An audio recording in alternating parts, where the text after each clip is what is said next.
امی امامای مسجد ما الحمدلله دمی شخص دیوی بسیار اینوستر هستن و میفهمن که چه قسم گپ بزنن که یک کس که اگه بیایه بگویا که ما شوهرم یا زنم مرالت میکنه، ما چی بکنم، پرایوسیشان رو پروتکت میکنن که گپشان دیگه کس نمیزنن، براشون ریسورسز میدن، میفهمن که کدشان چه قسم گپ بزنن، کدشان چی امو کمک که اگه کونی یا ولایت داشته باشه براشون چه قسم برسانه.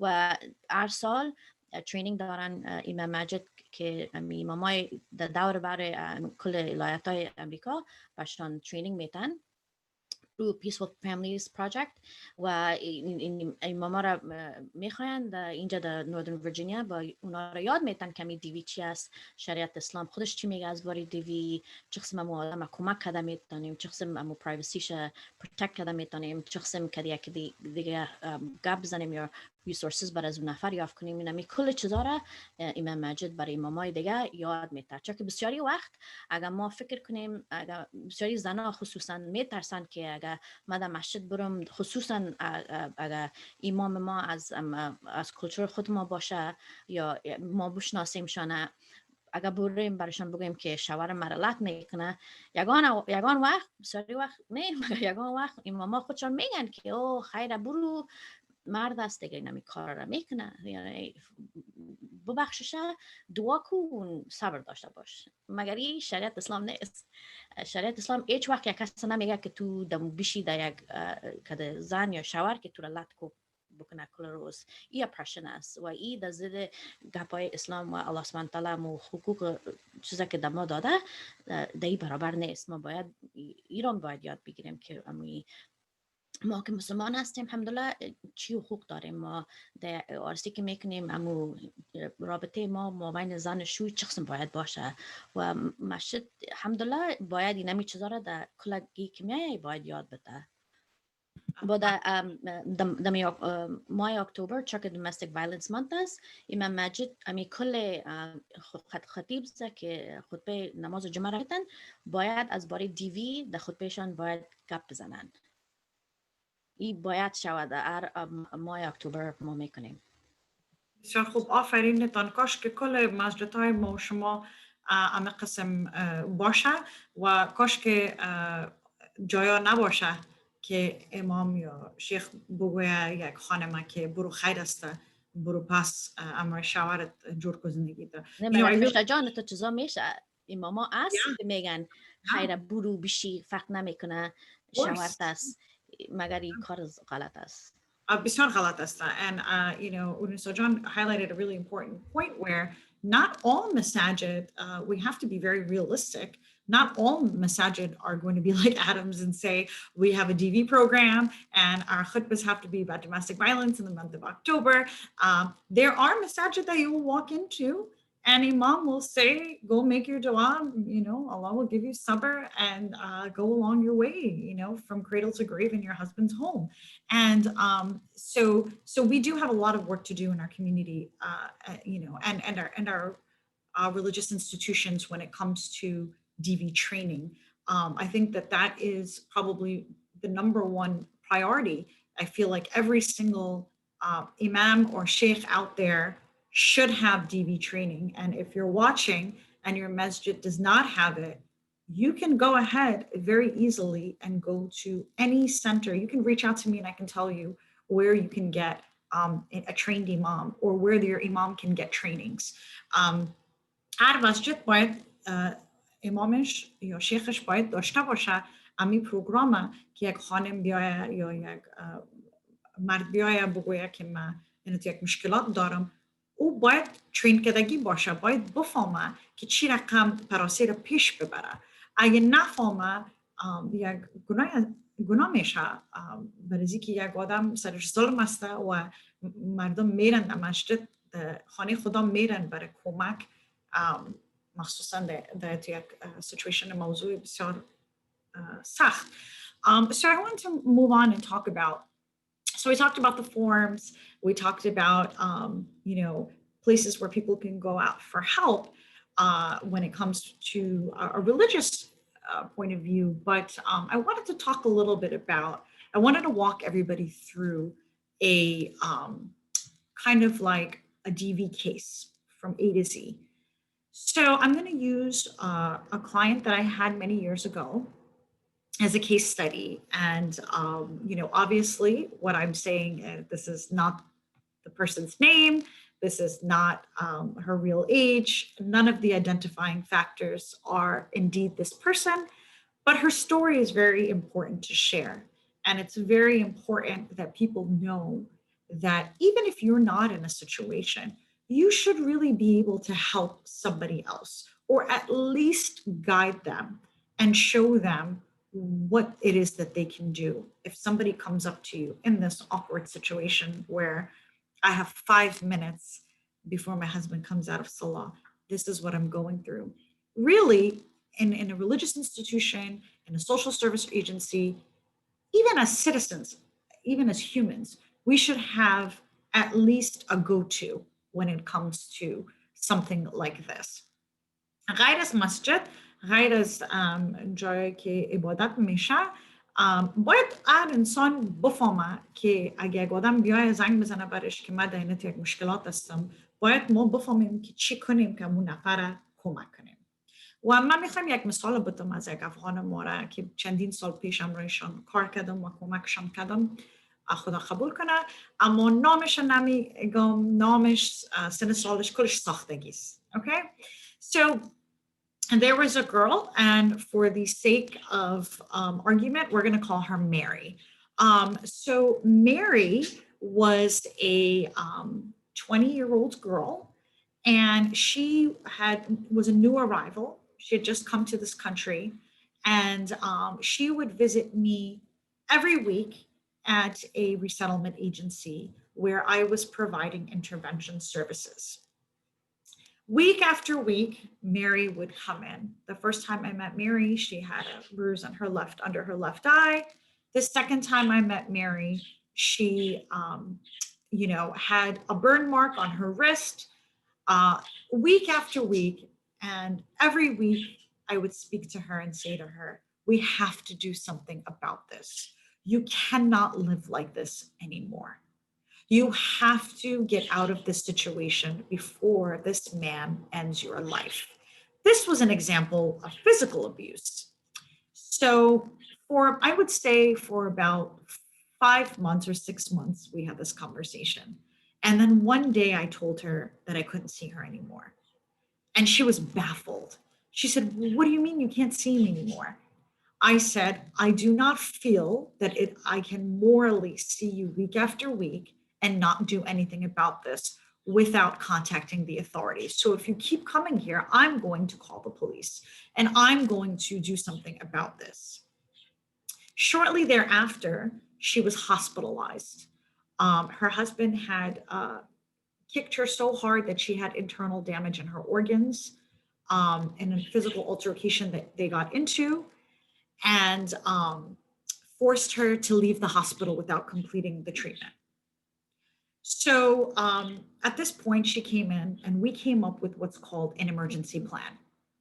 Any survivor of DV, it'll take on average 7 to 8 times before that survivor will, and I don't like to use the word courage, that's not the right word to use, but before they will actually say, okay, I'm going to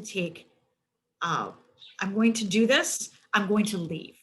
Average 7 to 8 times before a woman or a man actually leaves this particular situation.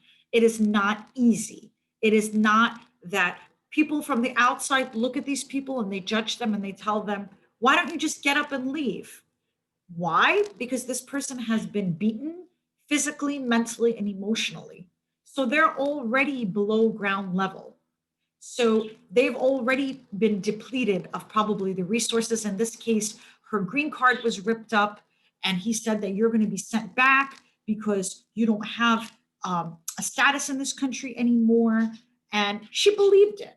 When you're not knowledgeable and you don't have the knowledge, the resources that you need, you are going to believe a situation like this. I'm going to briefly translate before I lose some words, and then I'll go back to the story. این ما ساختگی سن سال ساختگی چند سال پیش یک دختر 20 ساله پیش ما آمد روانشناسی.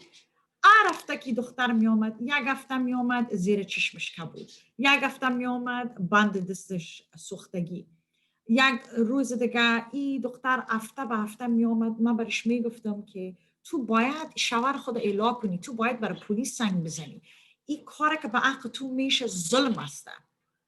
6 ماه از این گپ تیر شد. این آدم در شفاخانه بستر شد. وقتی که در شفاخانه بستر شد، شوهرش آمد در نصف شب سیروم از دستش کند، گریختان داشت از شفاخانه. شما ببینید اگه این ظلم نیست، این چی هست؟ شما فکر کنین، درک کنین یک دفعه. خب به هر صورت این دختر که از این حادثه که شد که آمد، من گفتم من دیگه خودت دیدن نمیتونم. بسیار متاثر شد. گفت چرا فرشته جان، من چی گناه کردم؟ گفتم گناه خودت دیگه است که 8 بار است که من برات میگم که خودت باید از این چی برای نمیبرایی، از این بعد دیگه دفعه تو آمدی من خودم برای پلیس زنگ میزنم. این یک مسئولیت است، این یک امانت است که در گردن من موندی. من نمیتونم شب تا صبح خواب کنم که من بفهمم که تو یک آلت هستی. So finally she agreed and she said, okay, how are we going to do this? So, and this is not just for a resettlement agency. If it's not a new arrival, you can go to your nearest women's center and they have what's called a safety plan. So the safety plan consisted of the agency and we made a book bag. And inside of this book bag, we told her to put 1 pair of socks, 1 pair of clothes, 1 pair of shoes, just 1 pair of everything. An emergency phone that's shut off and fully charged. Okay. So this phone is only to be used when she escapes. So the safety plan is almost a plan of once she actually gets out of the house and away from the abuser or he from his abuser, they will have necessary items in there. So whatever you think is necessary, 1 of each, your documentation, your ID, all of that. So the first step we did was we told her before you put the phone in the book bag, sew it into your book bag, because he had a tendency of taking her phone, isolating her from outside contact. So اولین کاری که ما کردیم برای از این خانم یک بوک بگ مکتب برش گرفتیم، یک چوچگک واره بود، گفتیم تنها چیزایی که لازم داری دمای بن از این بان، یک جور کالا، یک جور جراب، یک جور بوت، لایسنس، آیدی، گرین کارت، هرچی که هست ما بن از اون میمونیم. اگر نه اومده باشه، اگر نه اومده باشه خود لایسنس و پاسپورت چیزای دیگره. و همچنان یک دانه تلفن امرجنسی داده میشه. گفتیم میره گل کو، تنها فولی چارج کو، تنها وقتی که احساس میکنی که این یک کار کرد، ایره بدوز دمای بن پشتید. ایره دوخت دمای بن پشتی خود ماند. So finally there was an altercation and she had the courage to grab the phone out of the pillowcase and her bag, run out. And it was, I'll never forget, maybe like 10:30 at night, she called me, what do I do? I said, why are you calling me? Call 911. And I said, call 911, get yourself to the police station, and then we'll take it from there. اما بود که یک شب در نیم شب بود برای من تلفن آمد از طرف از این خانم، برای من گفت که خب تلفنم گرفتم، لط خوردم، نمیال تازه تلفن خود گرفتم، بایک خود گرفتم، برآمدم در روی سرک هستم، چی کنم؟ گفتم چی کنی؟ فوراً برای 911 زنگ بزن، برای پلیس زنگ بزن. برای پلیس زنگ زد، رفت استیشن، پلیس رفتن، شوهرش گرفتن، بردنش و این خانم دیگه گفتنش پلیس که تو پس خانه نرو. The authorities advised her not to go back to her home and put her in a shelter. Now, this is a very extreme case. این بسیار یک کیس هست که این دختر نو آمده بود، کسی را نمیشناخت که در شلتر رفت. اما it doesn't have to be like that. If you have a family, you have parents, you have siblings, you have cousins, you have friends, it doesn't have to be such an extreme situation that you go and you relocate to a shelter. It doesn't have to be that way. You can go stay with the loved one and take the necessary steps to get yourself out of the situation. So the next step after this is to go to, so then you would obtain an attorney. If you can afford an attorney, great. If you can't, that's fine. There are attorneys out there that will give you free legal aid and who will represent you in a court of law. So the next step would be to get an order of protection or a restraining order so that this person cannot come to your home, your place of worship, or anywhere within 5 to 10 miles, depending on your district. And then eventually you get your divorce. And depending on where you're at on the spectrum of life, is how much help you're going to get. بعد از که راپور پلیس میگیری، وکیل میگیری. اگه پیسه پول نداشته باشی برای فیس وکیل هست که پیسه نمیگیره از خانما در این سیچویشن که باشن. وقتی که وکیل گرفتی، وکیل محکمه میبریده، یک کاغذ میگیری به نام restraining order. بعد از او شوهرت نمیتونه که نزدیک خودت بیایه یا نزدیک کارت بیایه یا نزدیک مسجدت بیایه. 5 مایل است یا 10 مایل است، هر شهر فرق میکنه. اول او را temporary restraining order. First you get the temporary one and then you go to court a couple times and that turns into a permanent one. دو دفعه امطور تا که او دائمی میشه، یک دو دفعه برات میته برای 3 ماه بخلم، باز بعد از او دائمی میشه. Once you have your order of protection and once you have your divorce paper in your hand, you're free to relocate, you're free to stay, you're free to live your life. But it doesn't end there. It just begins there. بعد از اینکه کاغذ داشتی، بعد از اینکه طلاق خود میگیری، اونجا کار تمام نمیشه. That is not where the work stops. And I want to switch it over to Hurunnessa John to talk a little bit about survivor empowerment, whether it's from your personal experience or experience of other people. And then I can touch on some very inspiring empowerment stories as well. Absolutely, for Shajan, that was really an amazing story that you just told us, and that goes on so many times throughout the world, where people are stuck in an abusive relationship and they really don't know how to get out, especially if they've arrived newly here in the United States. And luckily for us, we have so many resources, and we have the law that is actually guiding us and protecting us. So empowerment in this situation, when you're coming out of a DV situation, you have family, you have friends who are supposed to be there to support you. And make sure you surround yourself with support. If you're around someone who is constantly nagging or bringing you down or pointing fingers at you, you really need to get them out of your life, because no one, first of all, needs that. Second, if you're able to get counseling, I think that will be great for you, because you really need to process what has happened and work through your pain and trauma that you have gone through, because counseling will really bring those things out to light and make you a whole new person, and you can go on with your life. And trust me, I'm a single mom of 4 kids, and if I can do it, anybody else can do it. It's believing within yourself and knowing that Allah subhanahu wa ta'ala is always with you and guiding you and taking care of you, and that things are going to get better, and they do, because abuse is not something that Allah subhanahu wa ta'ala likes, and he will not stand for it at all. So always know that when you leave a situation that's abusive, you're doing what Allah subhanahu wa ta'ala is expecting from you to do for yourself.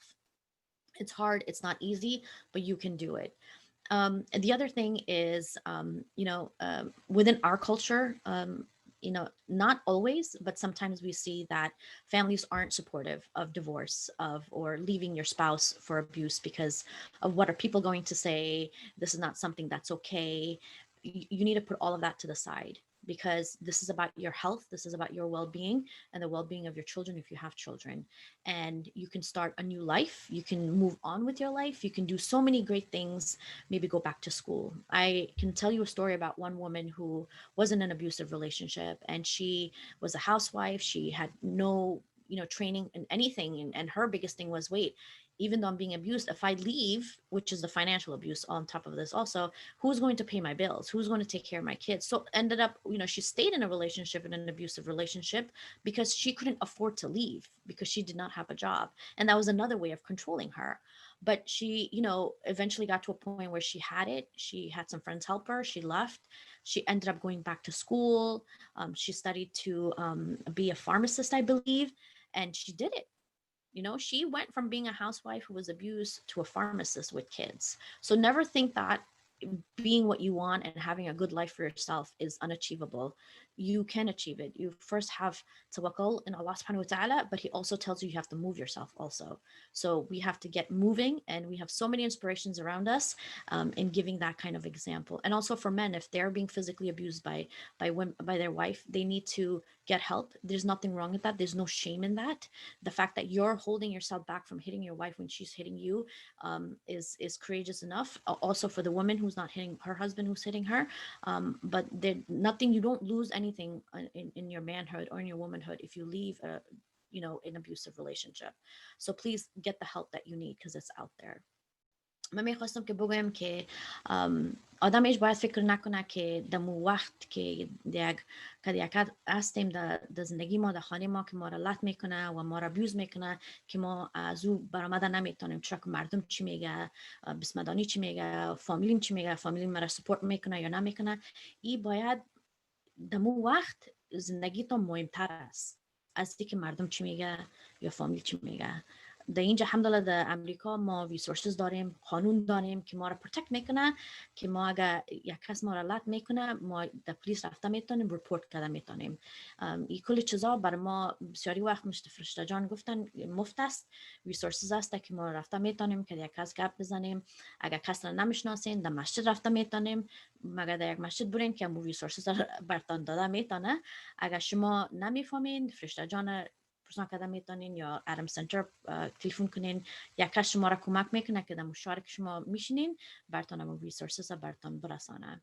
و آدم باید آینده خود فکر کنه. تو نیست که اگر ما خصوصا زنها که در abusive relationship هستن در خانه نمیتونن براین از او زندگی، چون که کل مسئولیت بیل و چیزای خانه را مشاور میتنه، کار میکنه، خود زن در درون خانه است. اینا لگه ما برایم چون که شوهر مرا لط میکنه، بلای خانه را کی میته، زندگی مرا کی پیش میبره، اولادا را کی نان میته. از این خاطر بسیاری زنا میشینن چون که راه ندارن که براین، مگر باید آدم فکر نکنه، چون که الله سبحانه تعالی بر ما میگن که ما باید خود دعا کنیم، مگر باید خود یک پوشم کنیم، باید خود شور بتیم که همین زندگی خود دمو چیزی که حقوق چیز ما الله سبحانه تعالی داده دمو زندگی کنیم. من یک خانم میشناختم که در درون خانه بود، نه تحصیل داشت، نه مکتب نرفته بود، کل زندگی خود برام فامیل داده بود که اولادای خود کلان میکرد، شوهرش لط میکردش. باز یک روز گفت که بس از ما فرق نمیکنه که چی میشه، مگر من باید از این برایم. از خانه برآمد، اینجا رفت اونجا رفت، کردم و نفرایی که برشان کمک میکرد کمک گرفت، خانه یافت برای خود.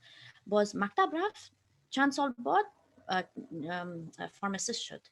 در مکتب رفت، برای خود یک زندگی جور کرد، بلای خودش میته، اولادای خودش نگاه میکنه.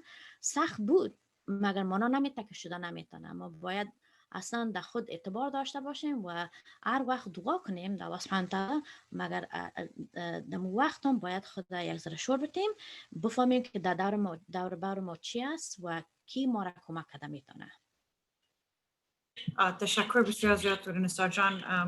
امی توتا که دارم امی گپی که شما زد خیلی خوشش آمد. مست شدن. تو مزد میخوایم اگه صدایشان میاین، بسیار خوش هستند و گپشان خوشتان بسیار خوششان آمد. Sorry, my parakeets got really excited when they heard what Hurunnessa John said, that there is hope at the end of the rainbow, and there is light at the end of the tunnel. Just a couple of things that I wanted to highlight when I was the director of a place where women would come that were being abused, a social services agency. We actually had a program, makeover empowerment workshops, we called it. And it was an amazing program. And to see women, we had makeup artists come in and do makeup on them to show them, you know, how beautiful they are. And they got so excited. We used to do financial empowerment, how to write a check, just starting from square one. This is how you write a check. You know, I know that you've been used to somebody else doing it for you, but now you're going to do it on your own. You know, we call it financial literacy, even parenting, you know, single parenting. We had single parenting workshops on how to be able to take on this load as a survivor. So the resources are out there. It's just a matter of taking that very important step. وقتی که رئیس یک ایجنسی بودم، خانم‌ها که می آمدن ما میک اوور امپاورمنت ورکشاپ داشتیم. دوی ورکشاپ خانم‌ها را مثلا میشاندیم، آرایش میکردیم که دلشان خوش شود، یا مثلا یادشان میدادیم چک نوشته کردن چی رقم میشه، بانک رفتن چی رقم میشه، چی رقم پیسه خود دپازیت کنه، کردیت چی هست. مادر و پدر چون پدر دیگه در چی نیست یا مادر دیگه نیست چی رقم آدم اولاد خود تنها بتانه که کلان کنه فقط امون نفره که اینمی چیز را میبینه فقط امی پای خود پیش کنه بوده که بس است که گفت در این مملکت بسیار کمک است و اگه کمک خاص کار داشتین نمره ما در زیر سکرین است و میتونین که شما ببینین. So, Hurunnessa John, do you have any closing words for us? I just want to say before we go is that, you know, Allah subhanahu wa ta'ala has given us such a beautiful presence here as human beings, and it's supposed to be cherished. And sometimes we're put in a position where we're feeling down or we're not, you know, validated, we're abused. But, you know, that's not who you are. And I want everyone who's a domestic violence survivor or a victim right now, is that your abuse is not a definition of who you are. You are so much more than that. That is a part of a segment of your life it's there, and it's painful to think about, but that's not who you are, and you're going to get through it, and you're resilient, and you're beautiful, and you're worthy of everything good that Allah subhanahu wa ta'ala is going to bring your way. میخواستم بگویم که ما الحمدلله مسلمان هستیم و الله سبحانه تعالی ما را بسیار چیزای خوب داده در این دنیا و اگر ما از یک شوهر یا یک زن دور شویم که ما را ابیوز میکنه، این مانا نمیته که اونمو زندگی ما بود و پیش رفته نمیتونیم. ما کلتان مقبول هستین، هوشیار هستین، یک زندگی خوب بر خود ساخته میتونین. فکر نکنین که یک کمی آرسیم خلاص شد یا که شوهرم نیستم یا که زنم نیستم که کل دنیا خراب شد، این مانا نمیته. او یک بسیار جای کم زندگیتان است.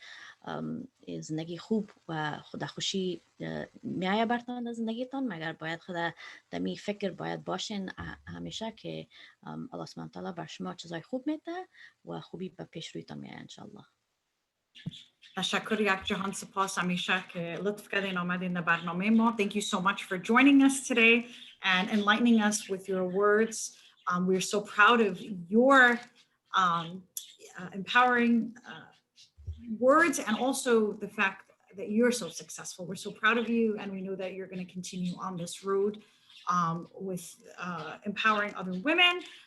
تشکر یک جهان سپاس. اگر کدام سوال داشته باشین برای ما راجع به این موضوع بسیار مهم، نمره ما در زیر سکرین است و همچنان فیسبوک لایو است که کامنت دارین، میتونین که نوشته کنین. If you have any questions, our number is at the bottom of the screen. And please do put any comments that you would like for either myself or Hurunnessa John. We wish you a wonderful day and look forward to seeing you soon. در هر نقطه دنیا که باشین خوش و آرام باشین. از طرف صدای حق تلویزیون، خدا حافظ.